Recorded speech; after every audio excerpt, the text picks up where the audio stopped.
Take you straight to downtown Dallas. This is where 4 people have been sent to the hospital tonight after a multi-vehicle crash, and the video tells the story of the impact. Happened about 2 hours ago. It was at Main Street and North Ackard. Officers responding to assist the officer call to help sort out what happened. We do know at least 4 vehicles are involved. Our crew on scene says speed may have been a factor based on the damage and the debris that is scattered literally down the block. So we've got an eye on that for you. Carmelo Anthony's legal team tonight continuing to hold out some kind of hope for a new murder trial through other appeals, despite a judge denying one for the 19-year-old just last week. Tonight, his legal team is sitting down exclusively with our J.D. Miles for their first on-camera interview since last week's ruling. You asked previously, was he railroaded? I would say that is putting it lightly. Every question was on the table when Carmelo Anthony's appellate attorneys made their first public comments about the unsuccessful motion for a new murder trial. Under the law, we had the burden of proof. It wasn't necessarily surprising in the sense given that there was a limited amount of time. Lead attorney Russell Wilson was able to introduce into the hearing something jurors who convicted the 19-year-old never knew about during the murder trial. That's the troubled, violent episodes in victim Austin Metcalf's background. You believe that Austin Metcalf's background could have been submitted during Carmelo's murder trial? I believe that the evidence we put on showed a pattern of conduct that should have been considered in determining whether or not who was the first aggressor in this situation. Prosecutors responded by also introducing Anthony's troubled past behavior, which his legal team believes compares more favorably when matched with Metcalf's. There was no arrest in it. He wasn't arrested previously. There weren't issues. Again, we're not going to go back and forth who's worse, who's not. This comes down to whether Carmelo received a fair trial. That debate over a fair trial has centered around a private agreement offered by prosecutors and approved by the trial attorneys to exclude the background information of both teens from the evidence and let the jury decide solely on what happened during the brief confrontation that led to Anthony fatally stabbing Metcalf. That jury did not hear all those things that they needed to hear, so there is no way that you can say that this was a fair trial. If this agreement had never existed, how would the trial have been different? There would have been a much greater likelihood that it would have been more difficult to strike the jurors during voir dire.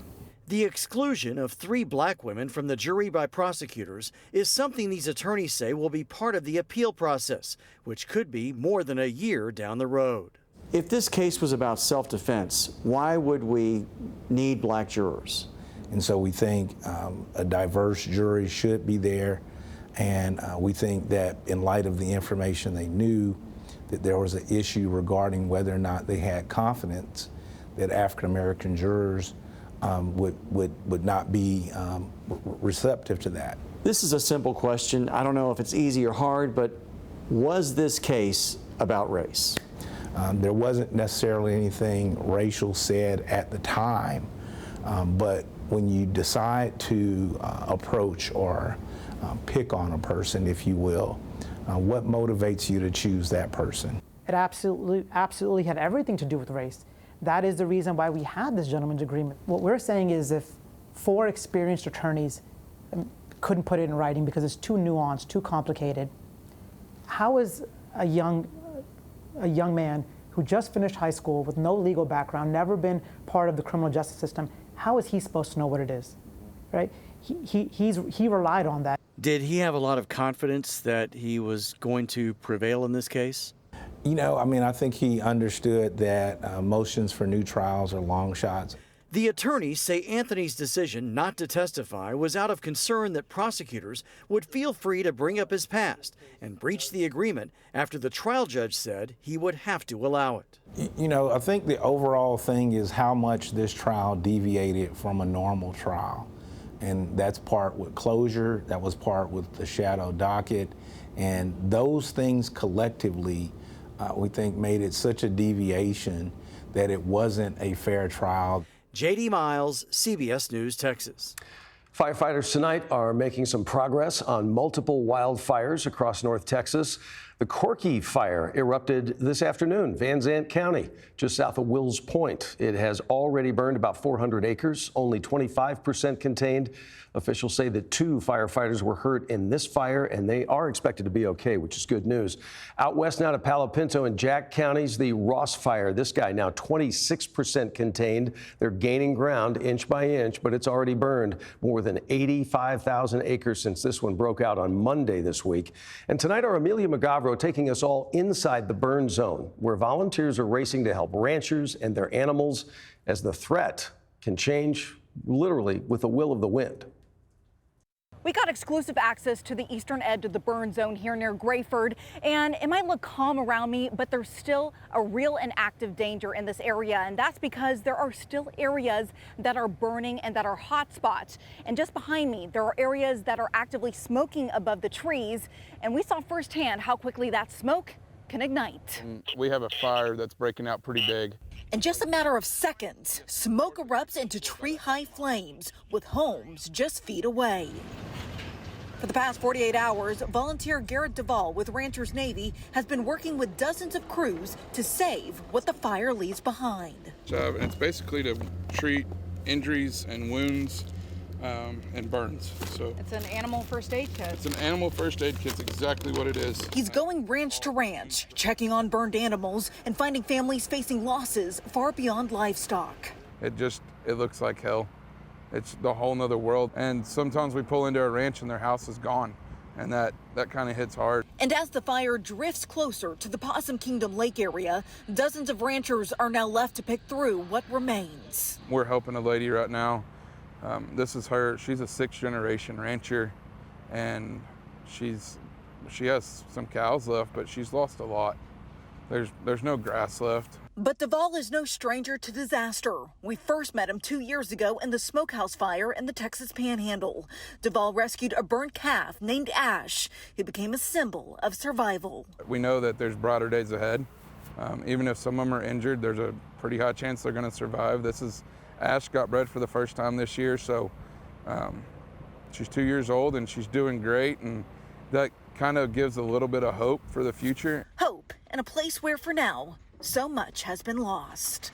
In Grayford, Amelia McGavro, CBS News, Texas. Well, as we all know, it doesn't take a whole lot to figure out. Hot and dry continues. Chief Meteorologist McKenna King, lighter winds could certainly help. Where are we at with all of that? We are looking at a wind shift out of the southeast. It's happening right now. So it's going northwest and shifting to the southeast. It will be very light. So that, of course, does send that fire in a bit of a different direction. But the good news is these winds are incredibly light. Right now, sustained anywhere from about 3 to 12 miles per hour. Close to Mineral Wells, we're talking sustained winds at 3 miles per hour. Here's something I want to point out, though. While these winds will be light into the overnight hours, again, sustained anywhere from 3 to 10 at the very most, the winds right in the immediate vicinity of that fire are much more gusty. We have seen evidence of this in the live shots from our reporters throughout the day, and I want to talk about why. And it's called the Firestorm. So this fire is literally creating its own wind system. So the fire heats the air around it.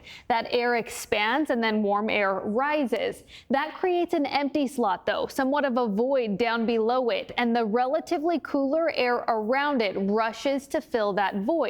That creates variable and gusty wind conditions, and that inward rushing air pulls in more oxygen, which causes that fire to burn hotter and spread faster. That's why it's much more gusty there, even while we have lighter winds across the rest of the region. Doug. All right, makes sense. Thanks for the explainer.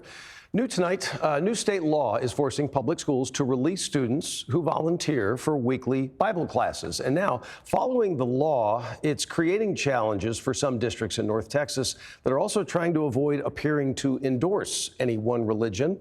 Our I-Team's Kelsey Mittauer obtaining internal emails that spells out that struggle. You having a good time? Mm-hmm. Good. At Cook Elementary School in Cleburne, Looks fun. about 10% of students attend LifeWise Academy. It's a weekly off-campus Bible study that started last spring. When did you learn about that LifeWise was going to come to Cook? Prior to the school year, I was approached by LifeWise, and when they came, they were asking what would work well. And we discussed grade levels and decided on first grade through fourth grade, and I explained to them like the most ideal time would be Fridays during rotations. Rotations are when students take electives like music, PE, and computer lab. Principal Jacob Walker says luckily, LifeWise has worked around their core classes. They could ask for the moon, like, okay, we're doing this, and if the parents give permission, it's going to happen. That's because under SB 1049, which passed last year, school districts are required to arrange for students to be excused from class for religious lessons. We don't need their permission, but as Christians, we want to be a blessing. So when we show up, we're not railroading this. We're just saying, hey, here we are. We know SB 1049 passed. We know we have the right to do this. When is the best time to do this? While Cleburne's program began last school year, emails obtained by the I-Team show LifeWise programs in larger districts have struggled to get started. Take Denton, for example, where the program director emailed parents at one middle school on a Friday, announcing LifeWise classes would start the following Monday. The district objected to the schedule, saying it would remove students in the middle of first period and significantly disrupt classes. In McKinney, the district said it had no idea LifeWise was advertising its program until I asked them about it. An email from a deputy superintendent to LifeWise said its social media post misrepresented the district's partnerships and asked the chapter to immediately remove any reference to McKinney ISD. The same thing happened at Plano ISD, after a parent there raised concerns about the use of school resources towards the LifeWise program. In an email, an administrator said references to a partnership with Plano ISD must cease immediately.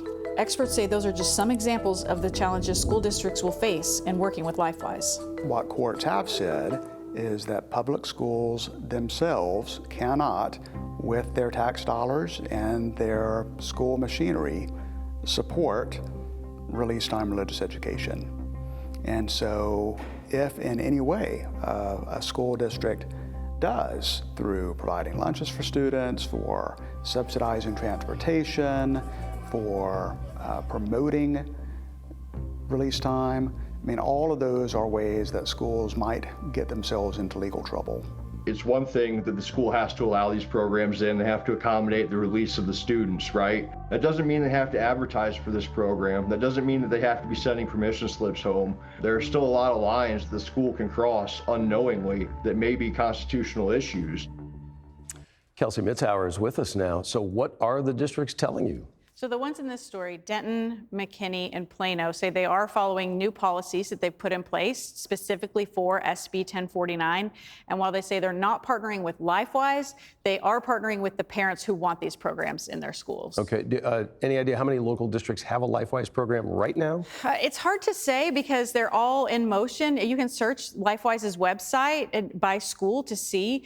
Every district I put in at least has a petition started at some campus, meaning there is someone trying to start a program, but it takes a lot more than signatures. It takes a lot of money. Thousands of dollars a month is what I found, and so I talk about that tomorrow night. We get into the fees and the costs associated with these programs. Okay, look forward to seeing you again tomorrow. Kelsey Mitzauer with the I-Team. Kels, thanks.